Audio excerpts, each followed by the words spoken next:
Hey everybody, it's me, Gregory Mannarino. How are you today? It's Friday, October 5th, 2018. So here's what's going on, and I know that you're watching the bond market. The sell-off in bonds is continuing, although it seems to be somewhat stabilizing.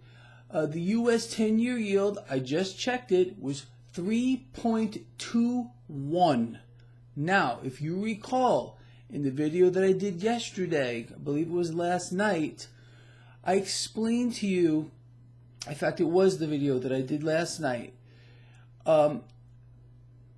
in order for this environment to not continue to wreak havoc on the stock market, something has to give, and it had to be the dollar. I said the dollar needed to get a little weaker as the 10-year yield, again, has some upward pressure on it. This kind of will balance out one of the dynamics that we need to keep our eyes on with regard to the stock market. Now, look how it's affecting the markets. Nothing is going on here, at least now. As I am doing this video blog, stocks are about at the flat line.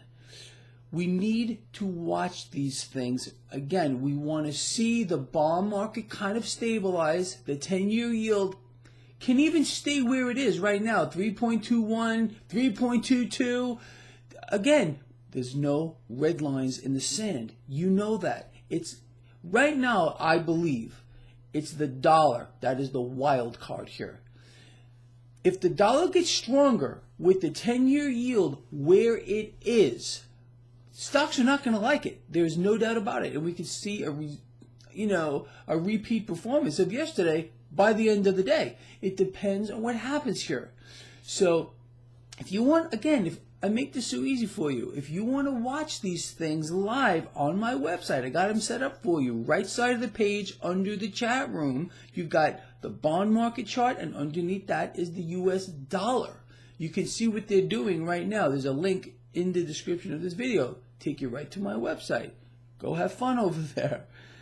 So that's really what's going on with regard to the markets. Again, 10-year yield can stay where it is. It can stay here. The dollar is the wild card. This is my opinion on this, okay? But you can see how the stock market is responding. I have a whole bunch of my credit spreads expiring today, and I almost can't wait for the day to be over. I want this day to end. I want this whole week to end. It's been crazy. So let's talk about a few other things on the economic front. Well, apparently we got some good news with regard to unemployment numbers at a multi-decade low. However, and this is the paradox that I just honestly I don't understand. So multi-decade low with regard to unemployment numbers. All well and good, however you want to look at it. Are they real? Are they fake? That's for you to decide what these numbers are telling us. But again, we find out that wages are not rising.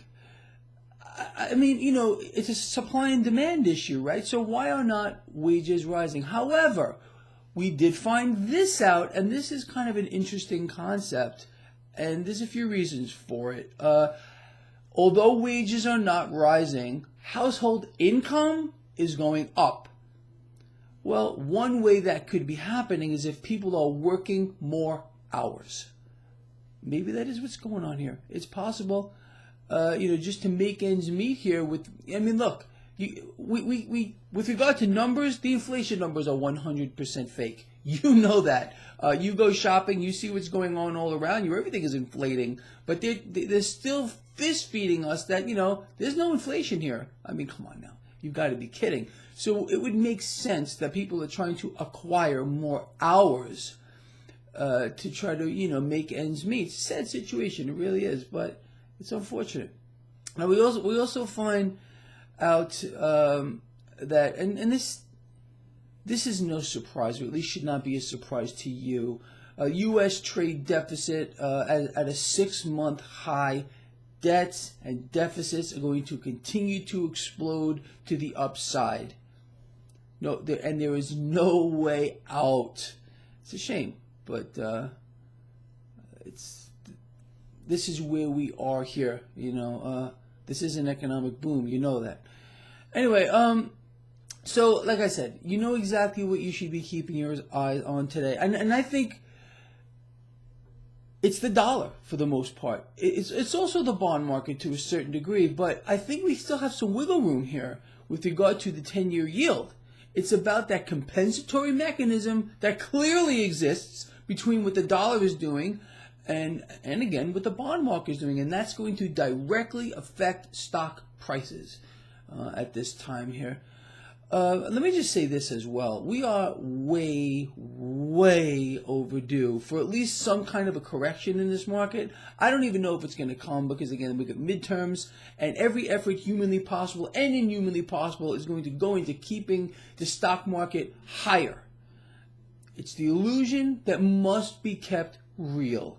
People get absolutely fixated and distracted by looking at their 401k plans, their investments. If they're going up, that means everything is fine, no matter what the underlying truth might be.